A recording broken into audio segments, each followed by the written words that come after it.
Badan Usaha Milik Gampong BUMG Bina Sejahtera Mandiri Desa Padangkleng, Kecamatan Tenom, Kabupaten Aceh Jaya menyalurkan santunan kepada puluhan anak yatim menjelang Hari Raya Idul Fitri 1447 Hijriah.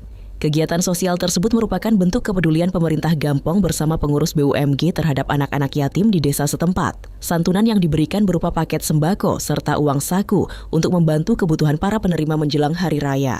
Adapun paket sembako yang disalurkan terdiri dari beberapa kebutuhan pokok seperti beras, sirup, mie instan, gula pasir, serta sejumlah bahan kebutuhan lainnya. Senin sore 9 Maret 2026, penyaluran santunan berlangsung dalam suasana penuh kehangatan dan kebersamaan. Anak-anak yatim yang hadir tampak antusias dan bahagia menerima bantuan tersebut, terlebih menjelang momentum Hari Raya Idul Fitri yang identik dengan kebahagiaan dan kebersamaan. Bantuan tersebut diserahkan langsung oleh aparatur desa Padangkleng bersama pengurus BUMG kepada para anak yatim. Turut hadir dalam kegiatan tersebut perangkat desa, serta sejumlah tokoh masyarakat yang memberikan dukungan terhadap kegiatan sosial tersebut.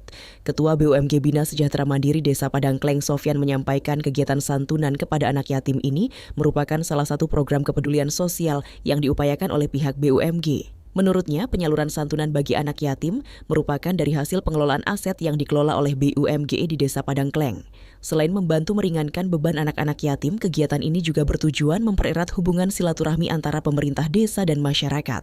Ia menjelaskan, BUMG sebagai lembaga usaha milik desa tidak hanya berperan dalam menggerakkan perekonomian Gampong, tetapi juga diharapkan mampu memberikan manfaat sosial bagi masyarakat. Oleh karena itu, kegiatan santunan ini menjadi bagian dari komitmen BUMG Desa Padangkleng untuk terus hadir memberikan kontribusi nyata bagi warga. Ini adalah memang bentuk cita-cita kami sebagai BUMG Bina Sejahtera Mandiri Gampong Padangkleng, yaitu untuk melakukan santunan anak yatim, dan hasil dari BUMG Padangkleng kita prioritaskan 60% untuk santunan anak yatim dan pakai miskin. Untuk hal ini, karena ini hal yang pertama, baru tahun pertama kami menjabat, makanya kami melakukan tahap pertama dulu untuk melakukan untuk anak yatim dulu. Pengurus BUMG berharap semangat kepedulian dan kebersamaan di tengah masyarakat dapat terus tumbuh. Santunan yang diberikan diharapkan dapat membantu anak-anak yatim dalam menyambut Hari Raya Idul Fitri dengan penuh kebahagiaan. Dari Aceh Jaya, tim Isu Publik melaporkan.